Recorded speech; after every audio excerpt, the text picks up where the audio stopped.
하나님 말씀 받겠습니다. 오늘은 에베소서 말씀이 아니고 창세기 말씀을 보겠습니다. 창세기 32장 23절부터 31절까지의 말씀입니다. 창세기 32장 23절부터 31절까지의 말씀.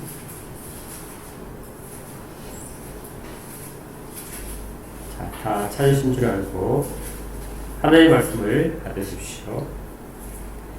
그들을 인도하여 시내를 건너가게 하며 그의 소유도 건너가게 하고 야곱은 홀로 남았더니 어떤 사람이 날이 새도록 야곱과 씨름하다가 자기가 야곱을 이기지 못함을 보고 그가 야곱의 허벅지 관절을 치매 야곱의 허벅지 관절이 그 사람과 씨름할 때에 어긋났더라. 그가 이르되 날이 새려하니 나로 가게 하라. 야곱이 이르되 당신이 내게 축복하지 아니하면 가게 하지 아니하겠나이다. 그 사람이 그에게 이르되 내 이름이 무엇이냐? 그가 이르되 야곱이니이다. 그가 이르되 내 이름을 다시는 야곱이라 부를 것이 아니요 이스라엘이라 부를 것이니 이는 내가 하나님과 및 사람들과 겨루어 이겼음이니라. 야곱이 청하여 이르되 당신의 이름을 알려주소서. 그 사람이 이르되 어찌하여 내 이름을 묻느냐 하고 거기서 야곱에게 축복한지라. 그러므로 야곱이 그곳 이름을 브니엘이라 하였으니 그가 이르기를 내가 하나님과 대면하여 보았으나 내 생명이 보존되었다 하니더라. 그가 브니엘을 지날 때 해가 돋았고 그의 허벅지를 말미암아 절었더라. 그 사람이 야곱의 허벅지 관절에 여기까지요. 31절까지였습니다.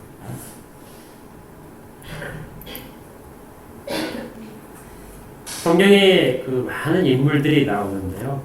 그 인물들 중에 어떤 사람들은 뭐 다윗을 좋아하고 어떤 사람들은 뭐 바울을 좋아하고 여러 자기가 좋아하는 그 타입들이 다 따로따로 있는 것 같습니다. 근데 전에 제가 그 중국에 있을 때 같이 교제했던 그 집사님 한 분은 자기는 야곱이 너무나 좋다. 야곱이 좋은 이유가 무엇이냐 이렇게 했더니 인간적인 냄새가 난대요. 다른 그 성경에 있는 인물들은 정말 어떻게 그럴 수 있을까 하는 자기로서는 감히 쳐다보지도 못할 신앙의 경지를 가진 그런 사람들처럼 보이는데 야곱은 그냥 주변에 있는 사람 같다는 겁니다. 야곱은 그냥 인간적인, 너무나 인간적인 그러면서 하나님의 사랑을 받아. 그래서 더 좋다는 것이죠. 이 야곱의 일생은 이제 우리가 좀 이따 살펴보겠지만 야곱의 일생 가운데에서 우리가 가장 많이 언급되고 또 설교도 많이 되는 그런 구절이 있다면 32장이 우리가 흔히 말하는 야복강 나루타입니다. 이 야복강 나루타에서 야곱이 하나님과 씨름을 해서 이겼다. 이것이 가장 우리 가운데 친숙한 그런 야곱과 관련된 일들의 가운데 한 가지죠. 그래서 또 많은 그 설교자들이 이렇게 합니다. 야곱처럼 하나님과 정말 깊이 씨름해라. 최선을 다해서 씨름해라. 그렇게 기도를 하라는 것입니다.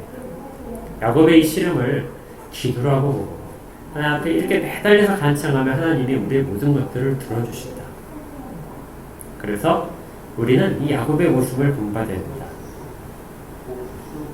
이 부분이 어쩌면 정말 은혜로울 수도 있는데요. 또 어떻게 보게 되면 성경 말씀이 정말 전하고자 하는 부분에 있어서 약간 오해를 하게 만드는 그런 부분도 있습니다. 그렇다면 이 야복강 가에서 일어났던 일은 과연 무엇이었을까요? 정말 그 실체는 무엇이었을까요? 왜 그리고 그것이 그만큼 중요하게 취급될까요? 이 부분을 우리가 살펴보기 위해서는 먼저 지금까지 이 야곱이 야복강 나루터에 있기 전까지의 과정을 잠시 살펴봐야 됩니다. 어떻게 하면 지금까지 그렇게 그 일들을 그의 인생 가운데 겪어왔는지를 보게 됩니다. 이 야곱이라는 이름 자체가 여러분들 잘 아시죠? 야곱이라는 이름은 발 뒤꿈치를 잡았다 하는 뜻입니다. 그런데 이걸 다른 말로 번역을 하게 되면 정말 쉽게 말하면요. 뒤통수를 치는 자. 그러니까 사람의 뒤로 돌아가서 뒤통수를 치는 자. 아니면 속이는 자, 조금 더 막 비하를 시키면 사기꾼, 이름이 그런 이름인 것이죠.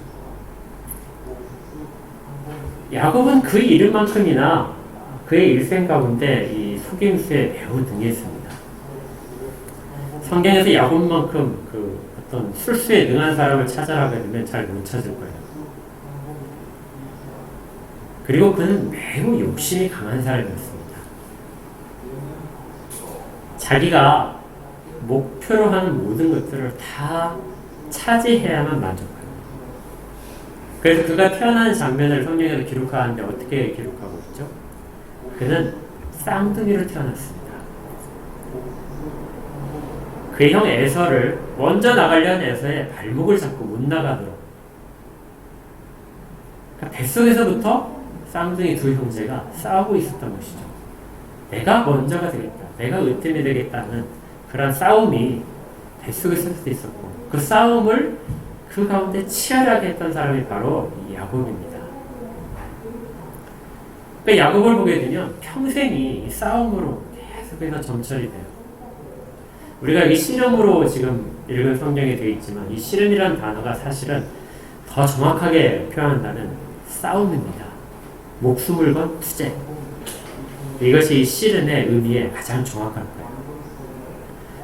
야곱은 평생을 다른 사람과 그리고 하나님과 목숨을 건 씨름을 해왔던 사람입니다.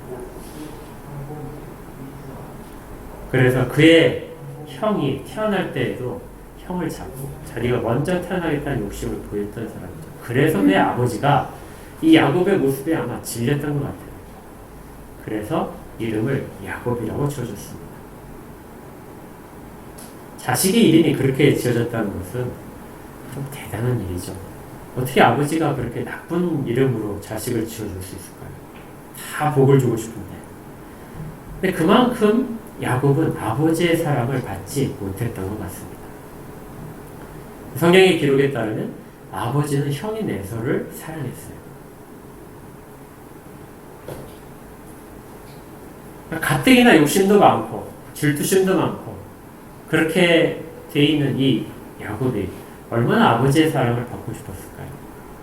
그래서 아마 그가 장자권에 대한 그 소망을 다른 사람보다 훨씬 더 강하게 나타냈을 것 같습니다.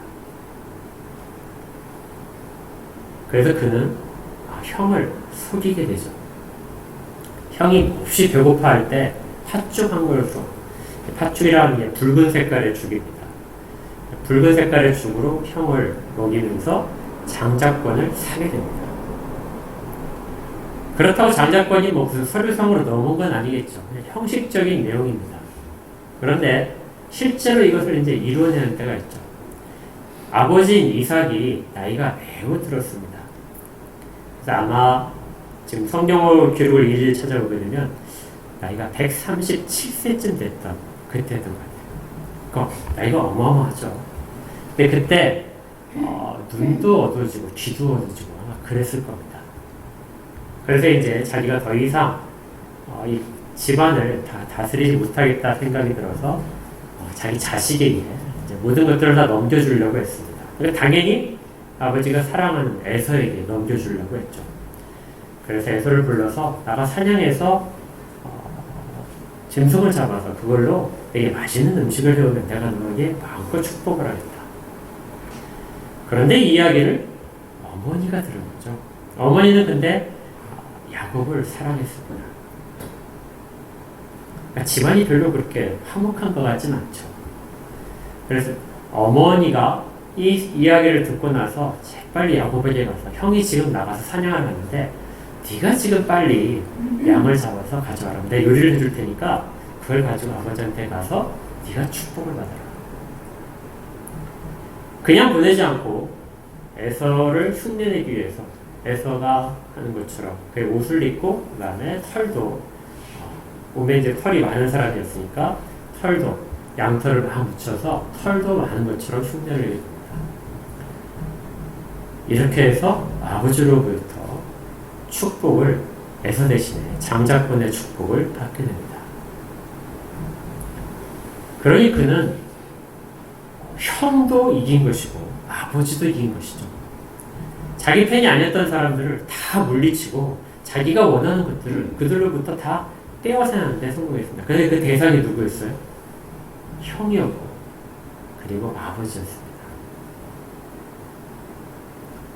그래도 기뻤을 것 같아요. 왜냐하면 그는 그것이 가장 큰 목적이었으니까. 그런데 늦게 돌아온 이 형이 이미 아버지의 모든 축복이 동생인 야곱에게 가버렸다는 것을 깨닫게 됩니다. 어떻게 돌이킬 수가 없는 상황이 되자 아버지는 형인 에서에게 그 부스러기 축복만을 주게 돼요. 그래서 동생이 너를 다스리게 될 것이고 너는 그를 섬길 것이다.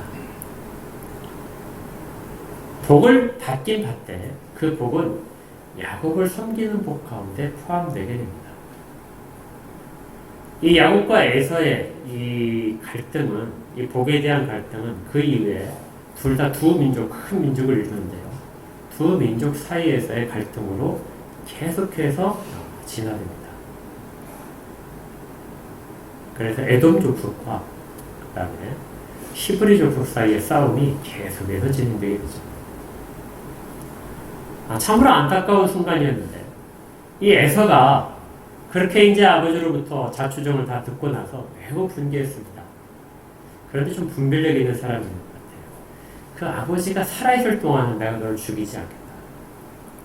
근데 아버지가 죽을 날이 얼마 안 남았으니까 너 그때는 내가 너를 죽이겠다. 그러자 어머니가 또다시 꾀를 냅니다. 야곱이 여기 있으면 정말 죽어버리겠구나. 형 손에서 죽겠구나 해서 꾀를 내서 야곱을 결혼시켜야 되는데 아내를 자기 외삼촌 집에, 그러니까 어머니의 그 오빠죠. 어머니 오빠 집에 가서 거기에서 아내를 맞아들이고 그렇게 하자.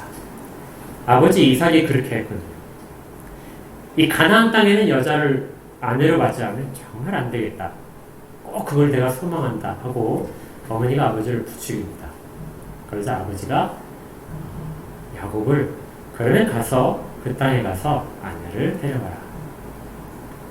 근데 이때 복을 이제 기도를 해주면서 축복해주면서 하는데요. 이미 그때는 이삭이 자기 아들 야곱에게 모든 복이 가 있다는 것을 알게 됩니다. 그래서 네가 갔다 오면 너로 하여금 큰 민족을 일으킬 것이고 네가 나의 모든 것들을 다 상속받을 것이다. 아버지도 이제 두 손을 들은 거죠. 이미 다 엎질러진 물이고 모든 복을 가져갔기 때문에 야곱을 축복하며 보내게 됩니다. 그 야곱은 자기가 원하던 것들을 지금까지 싸움을 통해서 그게 어떤 형식의 싸움이든 간에 속임수와 그다음에 기회를 틈타는 것들, 그다음에 자기의 끈질김 이런 모든 것들을 통해서 다 얻어냈고 싸움에서 승리했습니다. 그리고 그는 자기 아버지의 장막을 벗어난 적이 거의 없었던 사람이에요. 사냥도 밖에 멀리 나가지도 않고 그냥 장막 가운데서 편안하게 살았던 사람입니다. 그리고 이제 최초로 먼 길을 가게 되죠. 먼 길을 갈 때 베델이라는 곳을 지나는데 그곳에서 하룻밤을 자게 됩니다. 야곱이 돌베개를 베고 잤다는 바로 그곳입니다. 그곳에서 자는 동안 꿈을 꾸는데 사닥다리가 하늘에서 펼쳐지고 천사들이 오르락내락하고 그리고 하나님이 그 위에 계신 것을 보게 됩니다. 야곱이 잠을 깨고 나서 하나님께 그렇게 기도를 합니다. 서원을 하죠. 내가 다시 여기로 무사히 돌아오게 되면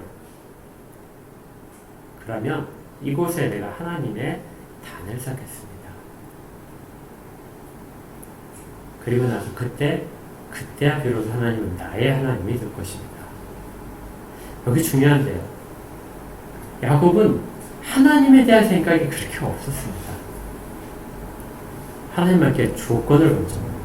하나님이 나를 무사히 돌아오게 한다면 그때 비로소 하나님은 나의 하나님이 될 것입니다. 나를 안전하게 만들고 내가 필요한 것들을 다 채워주시면 내가 그때야 비로소 하나님을 하나님으로 나의 하나님으로 인정하겠습니다. 그리고 길을 떠나서 외삼촌의 집에 가서 살게 됩니다. 여러분들이 이제 많이 잘 아시듯이 그곳에서 자기의 정말 실력이 비슷한 사기꾼인 외삼촌 라반을 만나게 됐어요. 삼촌과 서로 숨기는 일들을 계속하면서 거기서도 싸움을 합니다. 무려 14년 동안을 싸우게 돼요. 야곱이 아버지를 떠났을 때가 77세였고 그리고 14년 동안 계속해서 서로 속이면서 싸우는데 그 싸움에서도 야곱이 승리합니다.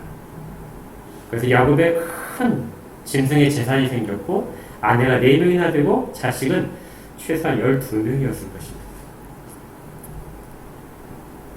이렇게 이제 큰 일가를 이룬 다음에 돌아오게 되죠. 돌아와서 이제 아버지 집에 도착하기만 하게 되면 이제 그동안 미뤄왔던 그 모든 재산을 상속하고 자기는 더 큰 부자가 될 것입니다.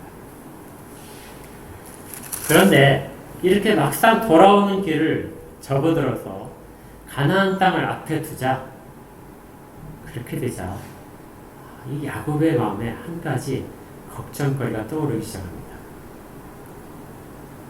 그게 뭐냐면요.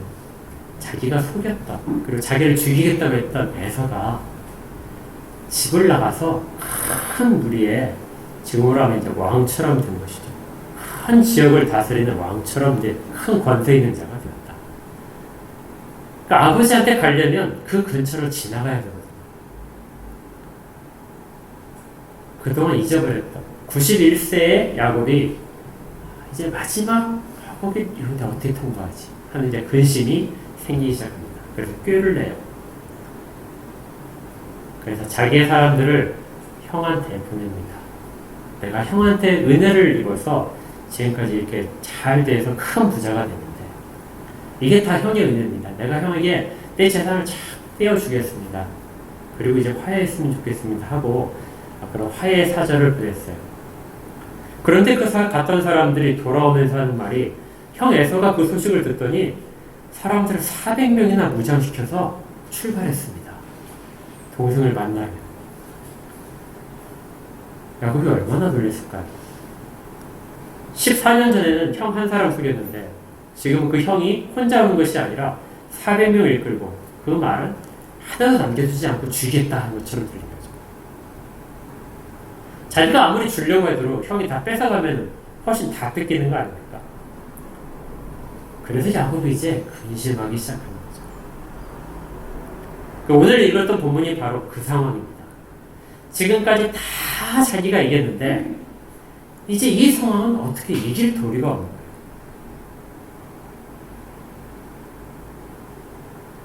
아무리 봐도 피할 곳이 없습니다. 그래서 야곱이 이제 혼자 남아서 기도하고 있었을 것입니다. 혼자 남아서 근심하고 있었겠죠. 내가 왜 이렇게 지금까지 살았는가? 열심히 정말 남들보다 더 열심히 살았고 그걸 얻기 위해서는 모든 것들 최선을 다했고 자기가 가진 능력이라고 하게 되면 남을 속이는 능력밖에 없는데 그걸 총동원해서 그것들을 다 얻어내는데 그것들을 이제 다 잃어버릴 그런 위기에 처했구나. 자기뿐만이 아니라 자기의 가족들, 자식들 다 잃어버립니다. 어떻게 하면 이걸 피할까? 그렇게 근심하고 있을 때 어떤 사람이 야곱을 찾아왔습니다. 그리고 그에게 싸움을 걸었어요. 성경에도 시름이라고 되어 있지만 아주 치열한 싸움을 벌인 것 같습니다. 그런데 묘하게도 이 싸움이 실력이 비등비등해요. 그래서 승패가 나지 않습니다. 막 승패가 나면 좋을 텐데 옛날 싸움은 이긴 사람이 모든 것들을 다 갖는 것이잖아요. 이 사람이 누군가 성경에 보게 되면 천사라고 하기도 하고 하나님이라고 하기도 합니다. 또 신학적으로는 성육신 하기 전에 구약에 나타나신 예수 그리스도라고도 이야기합니다. 그런데 이제 그런 것들은 별로 지금은 중요한 게 아니에요. 그냥 하나님이라고 생각을 하시면 돼요. 하나님과 사람이 겨루는데 실력이 비등비등하다. 참 묘하죠. 그래서 이 싸움이 너무 실력이 비등비등하니까 날이 셀 때까지 계속됩니다. 도저히 승패가 안 나니까 이 사람이 이제 떠나려고 하는 것이죠. 그래도 야곱이 계속 붙드니까 환도뼈, 뭐죠? 허벅지 관절을 치는, 우리를 지금 얘기하면 이제 고관절이 되겠죠. 고관절이 이제 탈골되는 거예요. 그렇게 해서 야곱이 더 이상 싸울 수 없는 상태가 되었습니다. 그런데 정말 야곱은 끈질긴 사람입니다. 그 상태가 되어도 싸움에 졌다는 신호를 아는 거예요. 그리고 끝까지 물고 늘어집니다. 그래서 아마 그 사람이 이렇게 얘기했을 거예요. 야, 졌다. 어떻게 그 정도가 돼도 이렇게 계속해서 싸우냐. 그리고 내가 이제 간다 하고 가려고 하는데 야곱이 가지 못하게 붙잡습니다. 당신이 내게 축복을 하지 않으면 보내지 않겠습니다. 그러자 그 사람이 야곱의 이름을 바꿔줍니다. 그러니까 그 사람이 야곱을 축복한, 그 사람이 야곱에게 준, 싸움에 진 그 대가로 야곱에게 준 것이 뭐냐면 그의 이름을 야곱에서 이스라엘로 바꿔준 거예요. 야곱은 이것을 축복으로 받았습니다. 그렇다면 이것이 정말 축복이었을까요? 그 이후로 야곱이 그 모든 축복을 하나님이라고 생각을 했으니까 하나님으로부터 축복을 정말 하나님으로부터도 싸움을 통해서 이겨가지고 얻어내는데 그 축복이 정말 축복이었을까요? 그 다음에 일어났던 일들을 보게 되면 바로 이 축복의 성질이 묘하다는 걸 알게 됩니다. 야곱이 이 지명을 분일이라고 이름을 붙였습니다. 자기가 하나님을 만난다. 그리고 그 다음날 형을 만나게 됩니다. 근데 형을 만날 때 이 야곱의 행동이 정말 비겁해요. 자기의 가족들을 이렇게 그룹으로 나눕니다. 그래서 제일 자기는 물론 이제 야곱이 제일 앞장서요. 제일 앞장서고 자기 뒤에 누구를 놓게 되냐면은 자기 아내 중에서 종이었던 아내 있죠. 종이었던 아내와 그 자식들을 그 뒷선에 놓습니다. 그리고 그보다 더 안전한 그 뒷선에는 자기의 그러니까 외삼촌의 첫째 딸이었던 레아를 앞에 두고 레아를 두고 그 자식들을 그 선에 두는 것이죠. 그리고 제일 마지막에는 자기가 정말 사랑하는 아내 라헬과 그 아들 요셉을 두게 됩니다. 이게 뭘까요? 형이 와서 치더라도 나는 죽더라도 그리고 다른 자식들은 다 죽더라도 죽는 동안에 사랑하는 아내와 그 다음 요셉만큼 정말 다 안전하게 피할 시간을 벌어주겠다는 거죠. 제가 당시에 자식이었다 할지라도 이거 도저히 그걸 보고 정말 못 참았을 것 같아요. 똑같은 자식인데 똑같은 아내인데 이렇게 차별을 두고 그래 나중에 형들이 요셉을 팔아버리는 것이 그냥 단순히 그 꿈 얘기 때문에 파는 것은 절대 아닙니다. 이 야곱이 그렇게 다 만들었던 거예요. 모든 갈등 상황들이 이미 다 조성되어 있던 겁니다.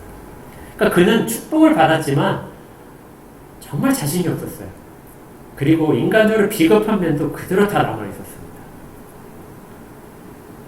그래서 놀랍게도 형 에서가 왔는데 에서가 자기에게 칼을 대지 않는 겁니다. 야곱이 내 재산을 형한테 주겠습니다. 이렇게 말하자 그거 필요 없다. 나는 너와 화해를 하기 위해서 왔다. 너를 보호해 주겠다. 네가 가는 길 동안에 아버지께 가는 동안에 내가 너를 보호해 주겠다. 보호를 하려고 400명을 데려왔다는 것이죠. 야곱이 안 믿기잖아요. 그래서 필요 없습니다.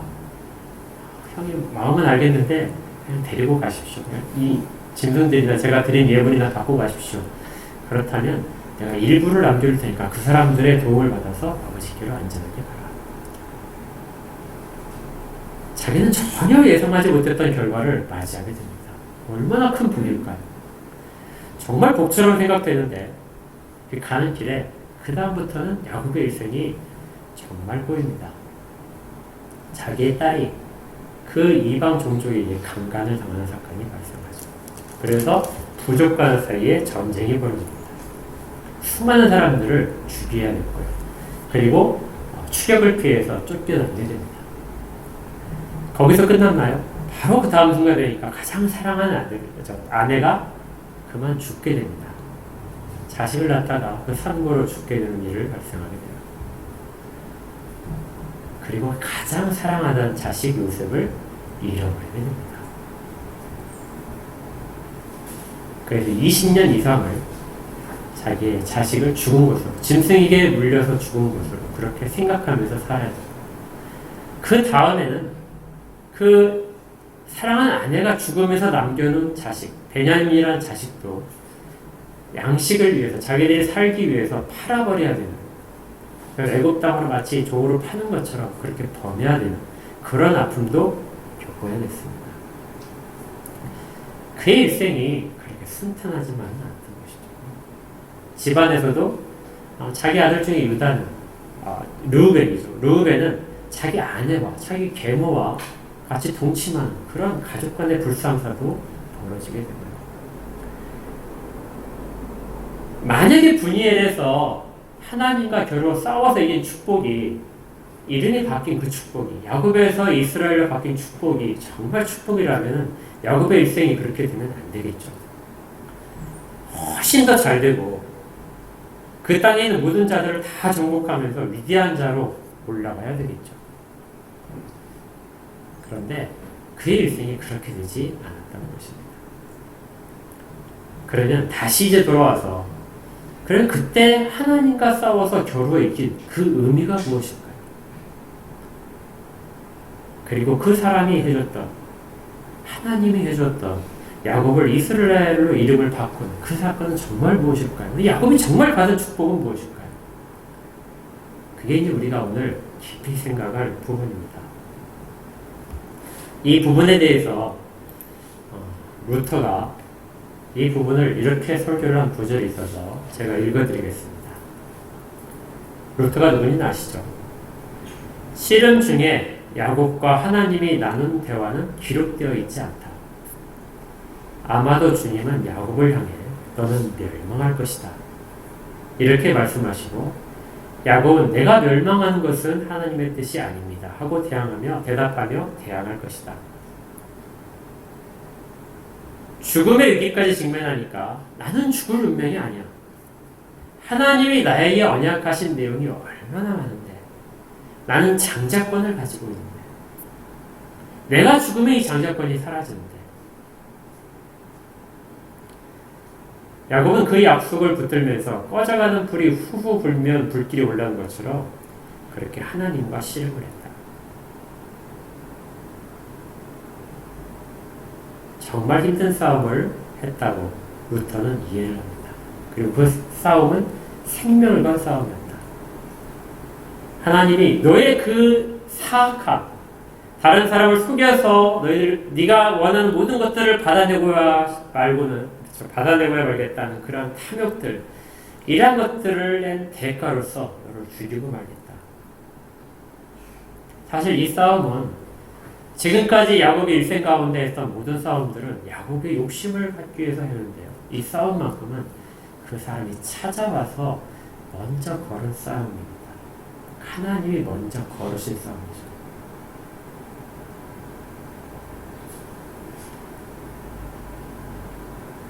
그리고 이 싸움을 통해서 야곱은 무엇인가를 깨닫게 됩니다.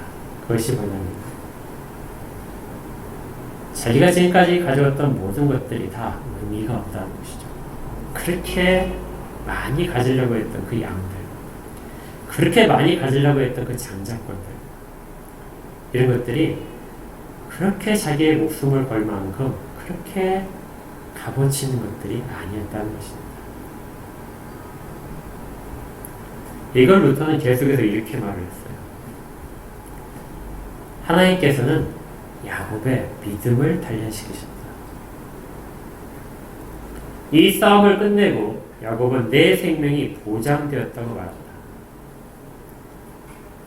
지금까지 하나님의 약속은 야곱이 볼 때에는 자기가 갖고 있는 것들을 더 공고하게 해주는 그런 것들을 생각했습니다. 그래서 자기 위기 순간에 그런 것들을 다 보존하기 위해서 하나님께 매달렸고 그것을 얻어내고자 했던 것이죠. 그리고 하나님이 그와의 싸움에서 지심으로 말미암아 야곱이 그 모든 것들을 다 얻어낼 것이라고 생각을 했습니다. 그렇죠. 지금까지 싸웠던 그 인생의 싸움과 동일한 내용으로 그렇게 될 거라고 생각했죠. 그런데 호세아서에 보게 되면 이렇게 나와 있습니다. 호세아서 12장 3절에 앞에 보이실 텐데요. 이 야곱의 일생을 묘사하면서 이렇게 정리합니다. 야곱은 모태에서 그의 형의 발 뒤꿈치를 잡았고 또 힘으로는 하나님과 겨루되 천사와 겨루어 이기며 싸움에서 이겼어요. 그 축복을 받았는데요. 그때 그의 모습을 뭐라고 하냐면요. 울면서 그에게 간구했다.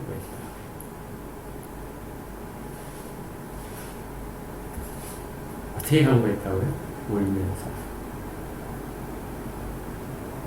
그러니까 그 사람이 떠나려고 할 때 야곱이 그 사람의 바지가랑이를 붙잡고 늘어지면서 울면서 간구했다는 것입니다. 나를 축복하지 않으면 결코 돌아가지 못합니다.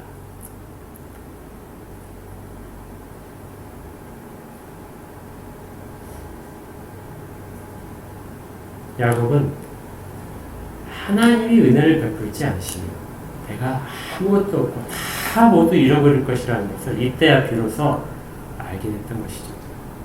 근데 사실 이런 조짐은 그 전에도 있었습니다. 우리 읽지 않았지만 32장 10절을 보시면요. 이렇게 되어 있습니다.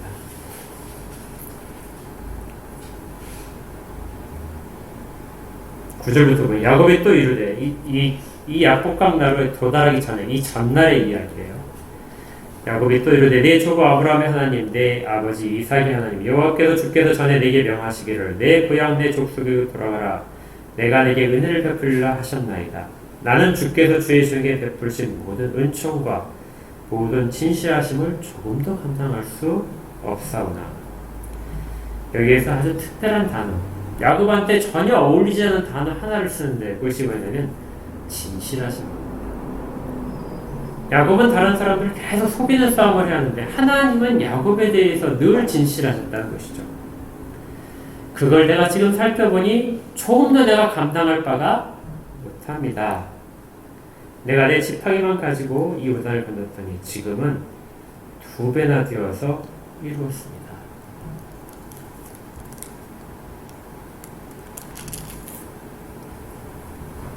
그는 조금씩 하나님이 주신 은혜를 깨달았습니다. 그리고 이 순간에 정말 하나님이 나를 복을 주시지 않으면, 하나님이 나를 붙들지 않으면 나는 정말 내일은 아무것도 다 잃어버린 상황이 됩니다.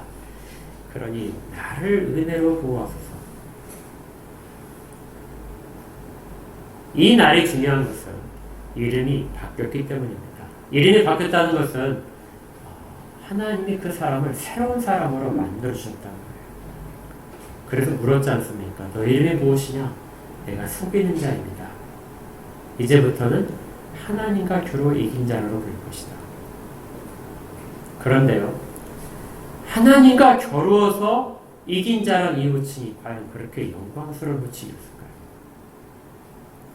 그가 얻은 그 이스라엘이라는 호칭은 사실은 개인적인 어떤 휴복의 의미와 개인적으로 어떤 앞으로 일어날 일에 대한 그 복에 대한 보장이 아니라 성경 전체를 보게 되면 매우 중요한 의미를 갖는 단어입니다. 이스라엘은 그의 모든 후손들의 이름이 되죠. 그래서 이 이스라엘이라는 이름을 들을 때마다 이스라엘 사람들을 생각하기를 우리가 우리의 탐욕대로 살고 우리의 탐욕을 만족시키기 위해서 하나님과 겨루어서 하나님으로부터 항복을 받아냈는데 그것이 우리 민족인데 하나님은 그들을 통해서 그들을 데리고 하나님의 백성들을 만들어 가셨다는 것을 알게 됩니다.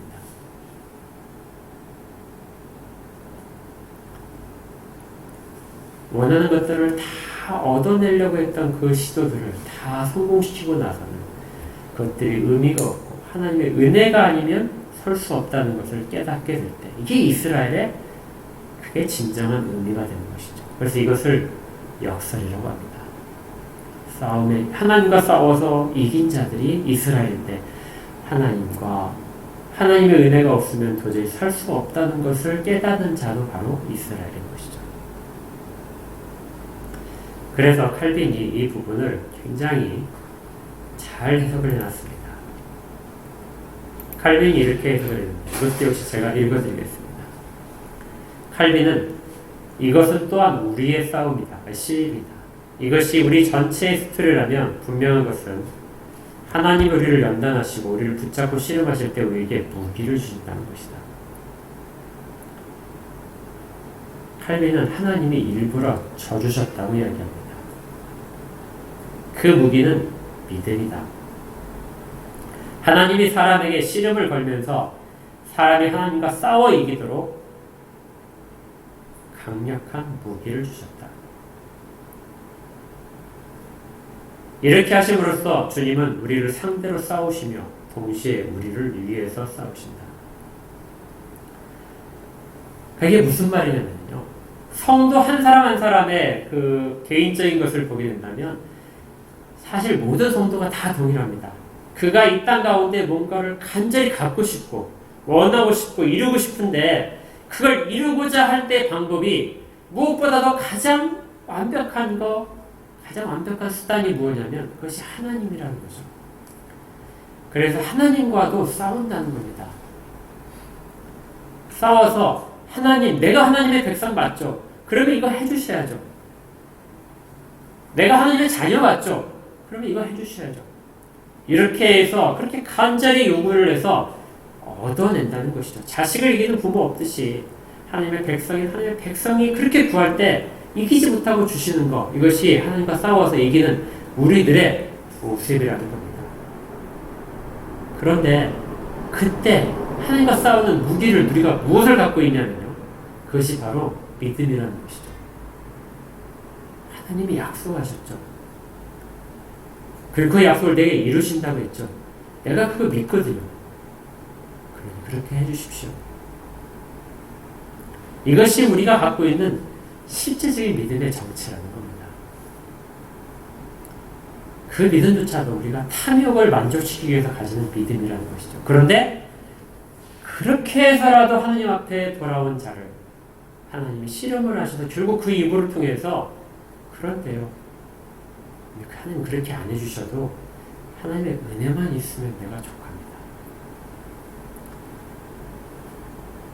하나님의 은혜를 주시지 않으면 나는 정말 아무것도 아닙니다. 하는 고백이 그 뒤에 이어지도록 이끌어 가신다는 것이죠. 교회가 그렇게 세워졌고 우리 각자가 다 그렇게 신앙의 길로 들어왔다는 겁니다. 구약의 이스라엘이 그렇게 형성된 집단이고 신약의 교회도 사실은 그렇게 이루어진 집단이라는 것이죠.